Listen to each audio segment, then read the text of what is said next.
Refrigerator अंदर रखी हुई वेजिटेबल्स और पानी को तो ठंडा करते हैं, लेकिन इसके पीछे जो इक्विपमेंट्स लगे रहते हैं उनका टेम्परेचर इतना ज़्यादा हाई होता है कि हम उन पर खाना पका सकते हैं। तो फ्रिज के बाहर इतना ज़्यादा टेम्परेचर और अंदर की तरफ एकदम ठंडा ठंडा, यह कैसे पॉसिबल है? इसके अलावा कई बार जब फ्रिज खराब होता है तो हमारे दिमाग में एक ही बात आती है कि इसकी गैस खत्म हो गई होगी, लेकिन दोस्तों ऐसा कुछ भी नहीं होता है। इसके पीछे की साइंस इस वीडियो में 3D एनिमेशन की हेल्प से समझते हैं। जो रेफ्रिजरेटर का हार्ट होता है वह कंप्रेसर होता है। यह एक रिसिप्रोकेटिंग टाइप कंप्रेसर है।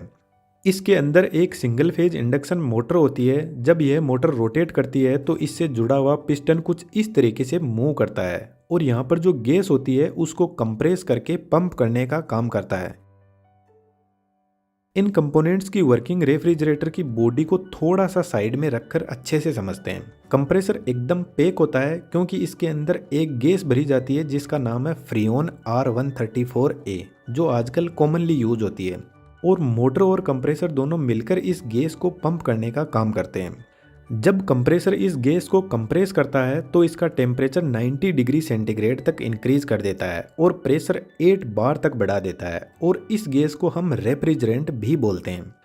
अब यह टेम्परेचर और प्रेशर बहुत ज़्यादा है तो इसको हमें डाउन करने की ज़रूरत है। इसलिए इस हाई टेम्परेचर और प्रेशर वाले रेफ्रिजरेंट को कंडेंसर यूनिट के पास में भेजा जाता है, जो रेफ्रिजरेटर के पीछे लगी हुई कुछ ऐसी ट्यूब होती है जो हमें आसानी से दिखाई दे जाती है। और इस ट्यूब से जब हाई टेम्परेचर वाला रेफ्रिजरेंट फ्लो करता है तो बाहर के इन्वायरमेंट से हीट एक्सचेंज करने लग जाता है, क्योंकि कंडेंसर कोयल का टेम्परेचर बहुत ज़्यादा होता है और इन्वायरमेंट का टेम्परेचर बहुत कम, तो रेफ्रिजरेंट धीरे धीरे कूल होने लगता है।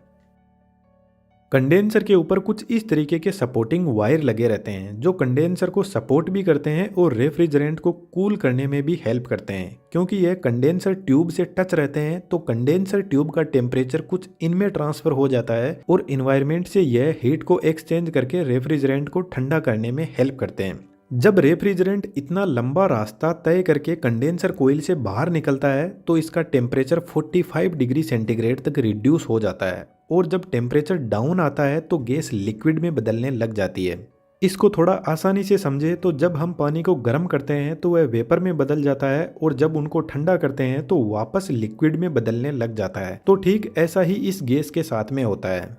कंडेंसर यूनिट से जब गैस बाहर निकलती है तो यह थोड़ी ठंडी होकर लिक्विड में बदलना शुरू हो जाती है। अब कंडेंसर यूनिट से निकलकर यह रेफ्रिजरेंट जाता है कैपिलरी ट्यूब के पास में। कैपिलरी ट्यूब कुछ इस टाइप का एक कॉपर की ट्यूब होती है जिसका डायमीटर 0.5 mm से लेकर 2.2 mm तक होता है, और इसकी लेंथ मैक्सिमम 5 मीटर तक हो सकती है। कैपिलरी ट्यूब एक थ्रोटल डिवाइस होती है जो हाई प्रेशर को लो प्रेशर में बदलने का काम करती है, और यही वह डिवाइस है जो रेफ्रिजरेंट को एकदम ठंडा भी कर देती है। इसको थोड़ा समझने की कोशिश करते हैं। कैपिलरी ट्यूब सिर्फ और सिर्फ एक कॉपर की ट्यूब होती है और इसमें ना कोई इलेक्ट्रिसिटी दी जाती है, ना ही इसमें कोई मूविंग पार्ट होता है। जो प्रेशर ड्रॉप होता है वह इस ट्यूब की लेंथ के डायरेक्ट प्रपोजन में होता है और डायामीटर के इनवर्स प्रपोजन में होता है। तो जैसे जैसे इस ट्यूब का डायामीटर कम होता जाएगा तो प्रेशर ड्रॉप बढ़ता जाएगा, और हम लेंथ भी इंक्रीज कर देते हैं डायामीटर के साथ में, तो प्रेशर ड्रॉप और ज़्यादा इंक्रीज हो जाएगा। अब प्रेशर ड्रॉप का आपको सिंपल मतलब समझने की ज़रूरत है। प्रेशर ड्रॉप बढ़ रहा है मतलब प्रेशर का ड्रॉप जो है वह बढ़ता जा रहा है, यानी एक्चुअल में प्रेशर कम हो रहा है।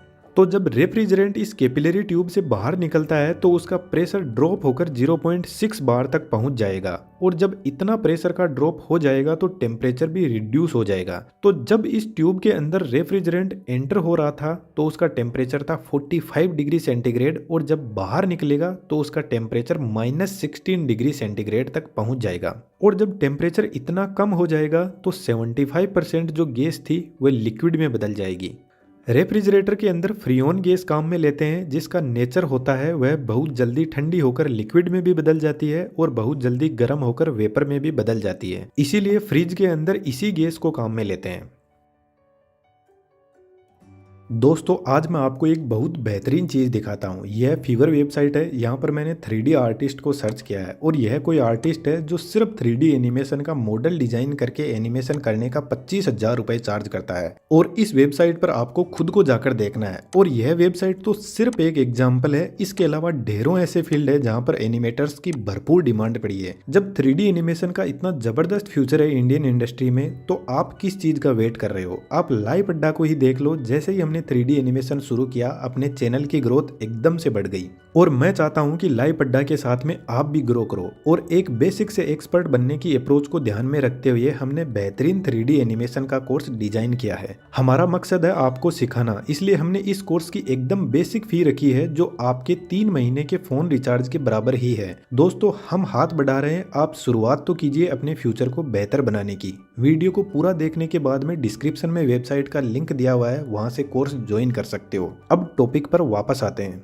कैपिलरी ट्यूब के आगे लगा रहता है स्ट्रेनर, जो एक फिल्टर का काम करता है और रेफ्रिजरेंट को एकदम प्योर फॉर्म में आगे भेजता है ताकि आगे कोई ट्यूब में ब्लॉक ना आ जाए।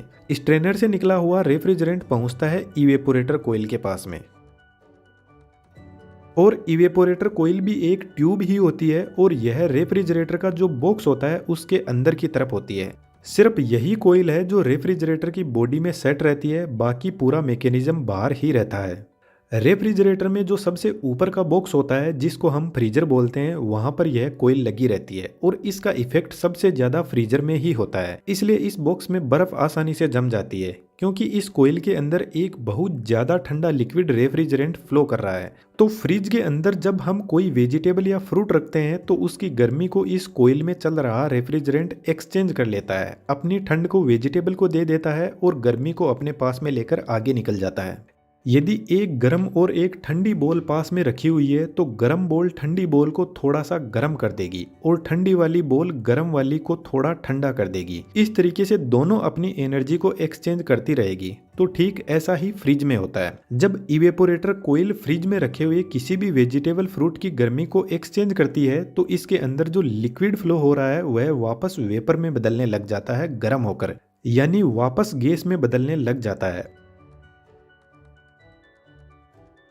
और जब यह गैस इवेपोरेटर कोइल से बाहर निकलती है तो वापस फिर से इसको कंप्रेसर के पास में भेजा जाता है। लेकिन यहाँ पर एक बहुत बड़ी प्रॉब्लम आती है। जब रेफ्रिजरेंट इवेपोरेटर कोइल से बाहर निकलता है तो वह पूरा गैस में नहीं बदल पाता है, क्योंकि कई बार होता है कि फ्रिज में कुछ रखा हुआ ही नहीं है तो रेफ्रिजरेंट किससे हीट को एक्सचेंज करेगा। और जो कंप्रेसर यूनिट होती है उसमें यदि रेफ्रिजरेंट एक भी बूंद लिक्विड फॉर्म में चला गया तो उसमें तो मोटर होती है और मोटर खराब हो जाएगी और फिर पूरा कंप्रेसर बदलना पड़ेगा, क्योंकि इसको खोलकर ठीक नहीं किया जा सकता। इसलिए कंप्रेसर के पास में एक्यूमुलेटर को सेट किया जाता है जो इवेपोरेटर कोइल से आ रहे लिक्विड को पूरी तरीके से गैस में बदल देता है और लिक्विड को अपने पास में रोक लेता है और फिर कंप्रेसर के पास में रेफ्रिजरेंट को सिर्फ और सिर्फ गैस फॉर्म में ही भेजेगा। उसके बाद में फिर से वही प्रोसेस चलती है। तो रेफ्रिजरेटर का जो सिस्टम होता है वह क्लोज लूप में काम करता है। यदि कोई लीकेज हो जाए तो ही रेफ्रिजरेटर की गैस खत्म हो सकती है, अदरवाइज इसकी गैस लाइफ टाइम तक चलती है।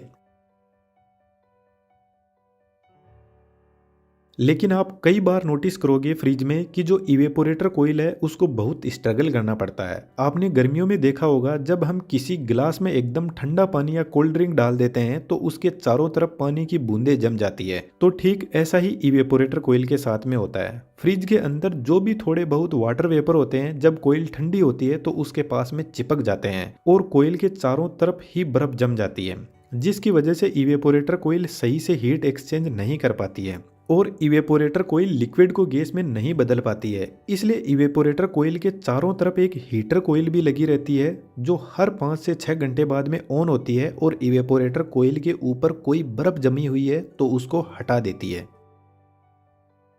और यह बर्फ पिघलकर पीछे की तरफ एक कंटेनर में पानी के रूप में कलेक्ट हो जाती है। इवेपोरेटर कोइल सिर्फ फ्रीजर में ही लगी रहती है ऊपर की तरफ, बाकी नीचे बचे हुए फ्रिज में ठंड का इफेक्ट देने के लिए फैन लगे रहते हैं जो पूरे फ्रिज को कूल करते रहते हैं।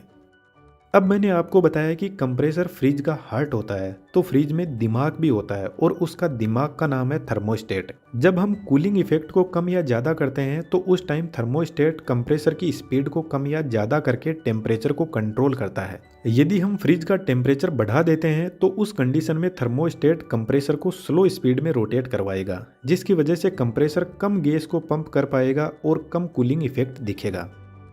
जो डीप फ्रीज होते हैं उनमें कंडेंसिंग कोयल का स्ट्रक्चर बदल दिया जाता है, जो कुछ इस टाइप का होता है और उसमें एक फैन लगा रहता है जो कंडेंसिंग कोयल की गर्मी को बाहर निकालने का काम करता है। बाकी काम करने की प्रोसेसिंग सभी फ्रिज की एक ही जैसी होती है। दोस्तों 3D एनिमेशन की बेहतरीन स्किल को सीखने के लिए डिस्क्रिप्शन में दिए गए लिंक से आप कोर्स ज्वाइन कर सकते हो और उम्मीद करता हूं दोस्तों आपको वीडियो अच्छा लगा होगा। अच्छा लगा तो आप चैनल को सब्सक्राइब और वीडियो को लाइक करके ज़रूर से जाना। Thank you.